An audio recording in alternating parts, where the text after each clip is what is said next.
All right, my friends, it is Friday, 17 October 2025.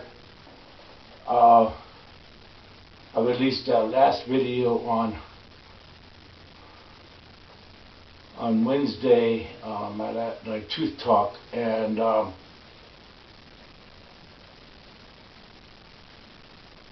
did that so I got one out of the way. I was going to do it both on the same day. I planned it, but I just had a lot of stuff going on, and I'm also working on other projects too, like my Mermaid mythologies and legends, and the AI thing that I'm working on. Oh wow! So anyway,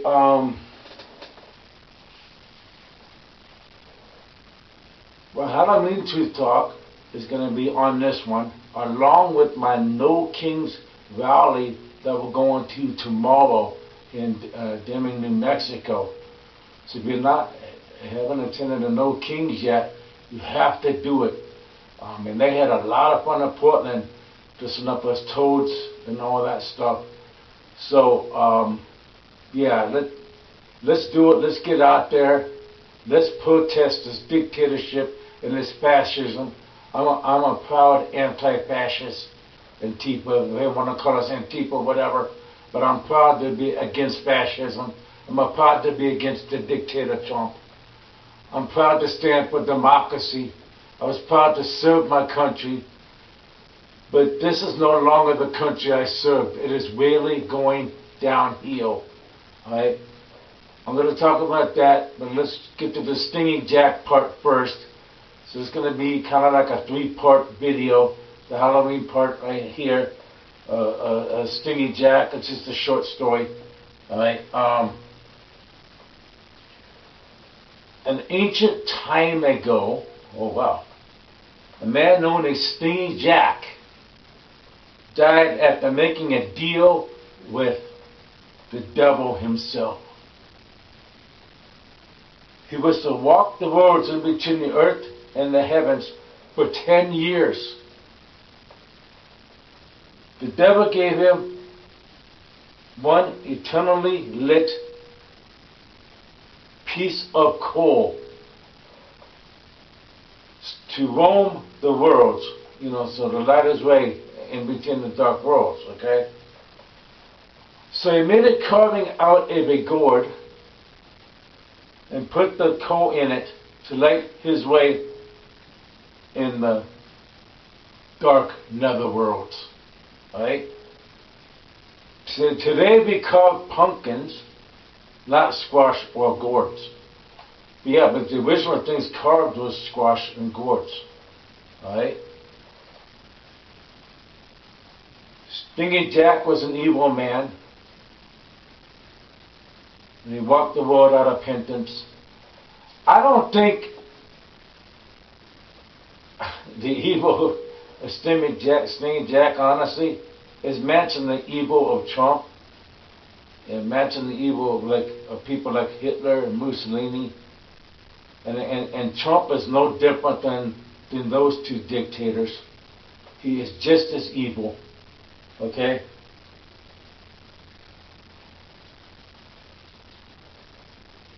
Right. So basically that's the story of Stingy Jack. I'm going to go right into Trump, right?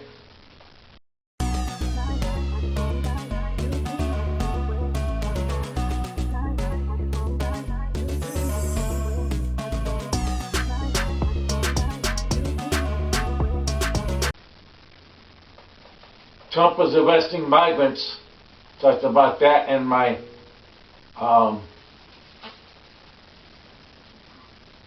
one cannot be a MAGA or Christian, both.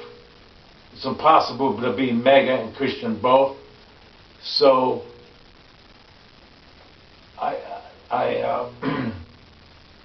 kind of talked about that one. But he's taking those migrants right off the street. He's not kind. He doesn't know what habeas corpus is. Right? Nor does Christy know. Right? Because they don't thought, oh, habeas corpus give Trump the right to take migrants off the street. No, it doesn't. No, it doesn't.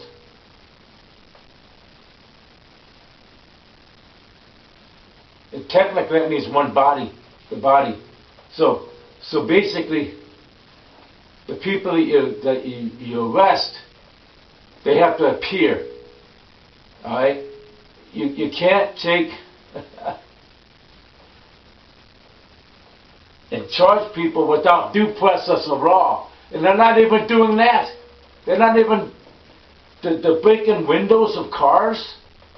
They're pulling the migrants right out of the cars. You really think this is what you want America to be? If you do, then you're evil as well. Okay? Trump, as all narcissists do, is taking credit for all of Biden's policies. He's taking the credit for Biden's policies. Like the bipartisan infrastructure bill. That was Biden's bill, not Trump's.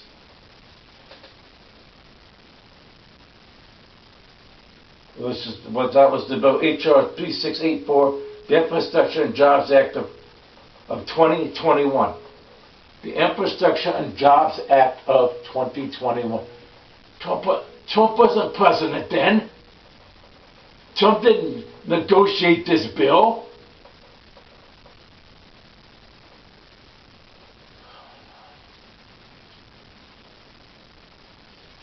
And then he's taking credit for much of this hostage release deal.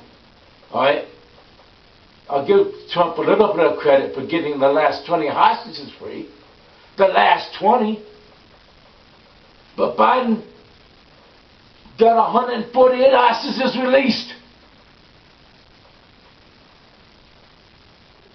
You guys are forgetful.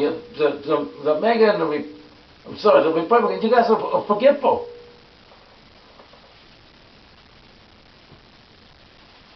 And this was in the works since 2023.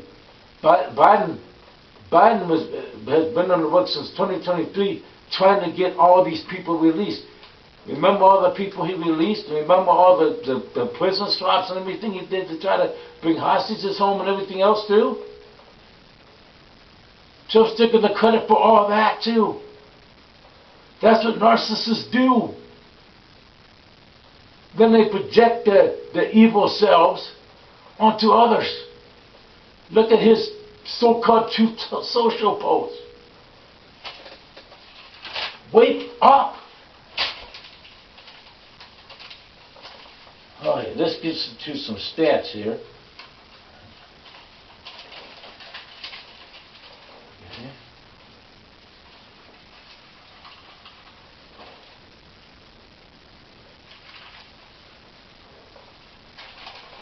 All right, let's do some reading here.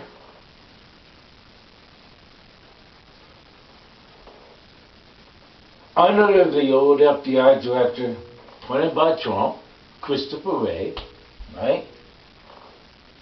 And he came up with the stats, okay? Roughly 48% right-wing nationalists, extremists, right-wing extremists, were the biggest danger and threat to America. Because look what they did to the Capitol. They attacked our Capitol. That's not patriotism. That was fascism. That was an insurrection. That's when we should have enacted the Insurrection Act. It was supposed to be enacted during insurrection and rebellion, not in Chicago. Oh my God. I'm starting to get angry talking about this stuff because it's common sense, people.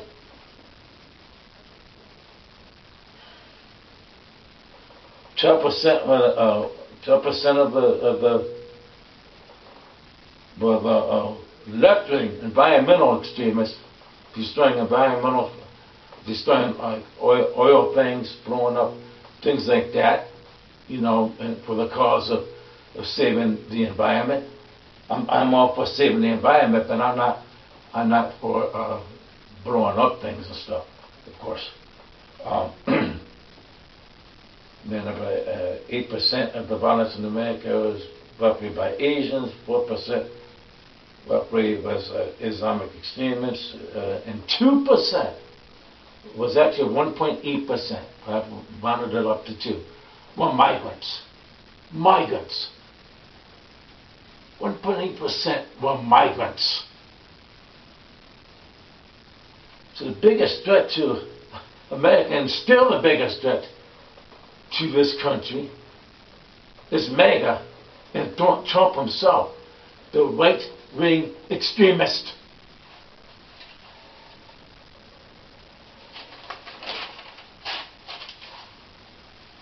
All right.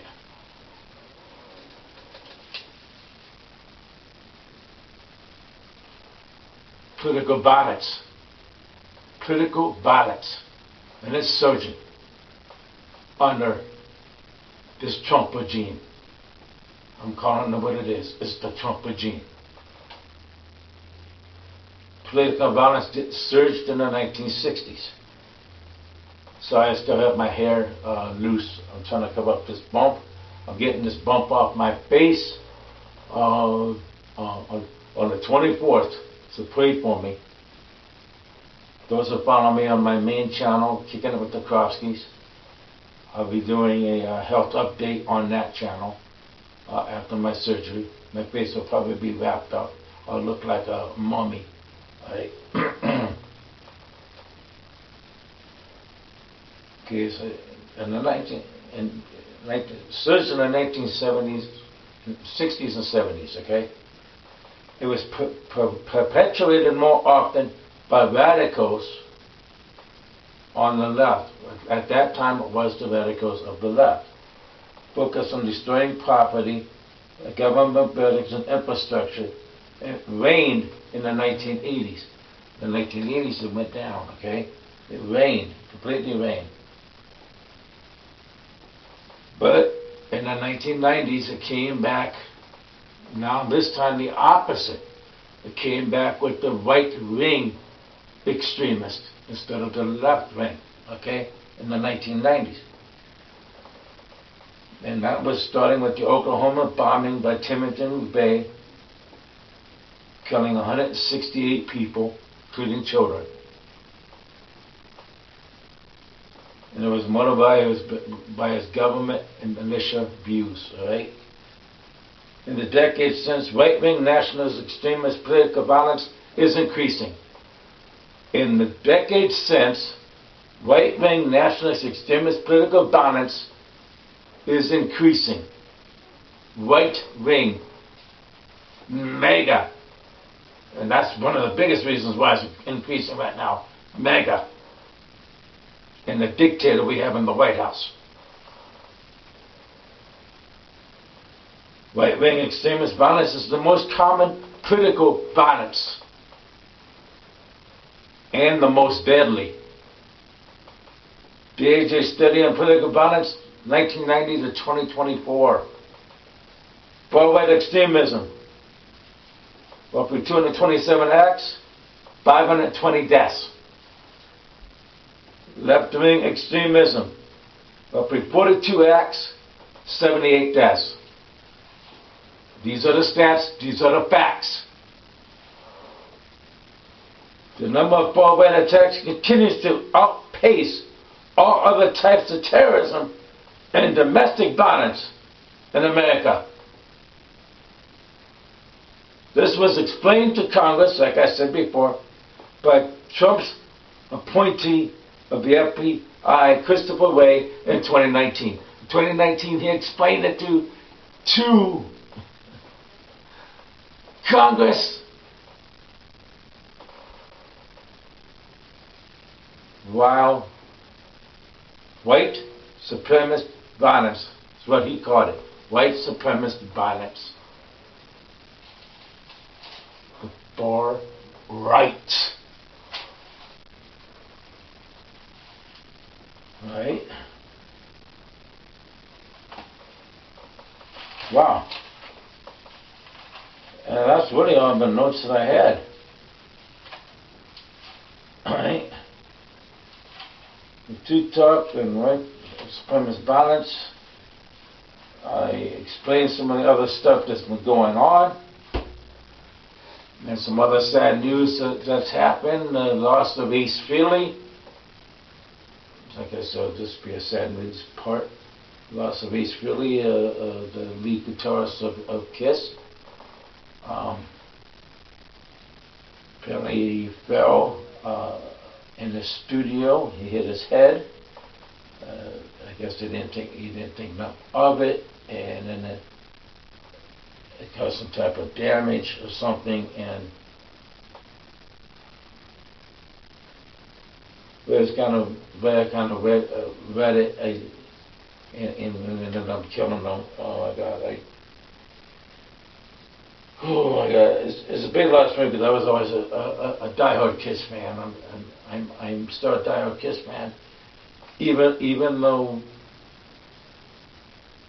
Gene and Paul are for Omega, which I will never understand that, because Gene Clean, known as Gene Simmons, he is from Israel, you know, and all the violence that happened, you know. I mean, why would you want to vote for a dictator and a fascist, a narcissist like Donald J. Trump? It's beyond me to understand, but and I understood that Ace and Mr. William was Paul Frehley. He was for the democracy, and so is Peter Criss. Well, don't quote me on it, but that's what I understood with my readings and everything. Try to sort through things in the internet world. But that's a sad thing right there. The passing of John Morrow. He was a big influence in my life on my journey to Grand Master. He kept influencing me. He was a martial artist of the Quad Cities in Illinois, where I grew up at.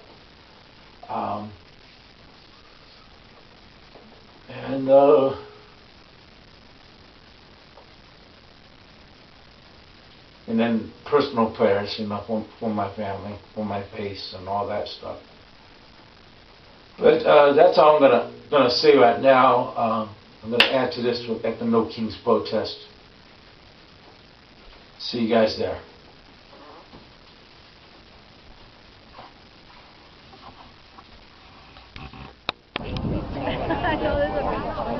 We are here at the No Kings protest in Deming.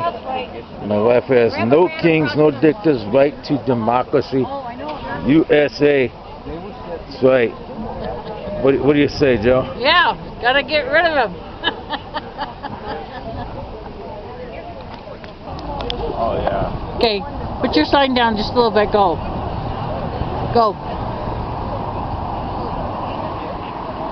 I fought for my country. I did not fight for a king to take over this country. All the combat I did and all the injuries I went through and the rehab I went through, I didn't fight for a dictator to take over this country. You know, so we have to stand and we have to prevent him from doing any more damage to this country. We're here at the No Kings rally. We're being very peaceful and protesting our right. We love all the signs. Everybody's being really nice. We're getting lots of honks and out here saying what we want and protesting what we want to say. I don't know, everything I saw online said that this was a bad thing to write, so I was like, yes! There you go! The indivisible people who I am.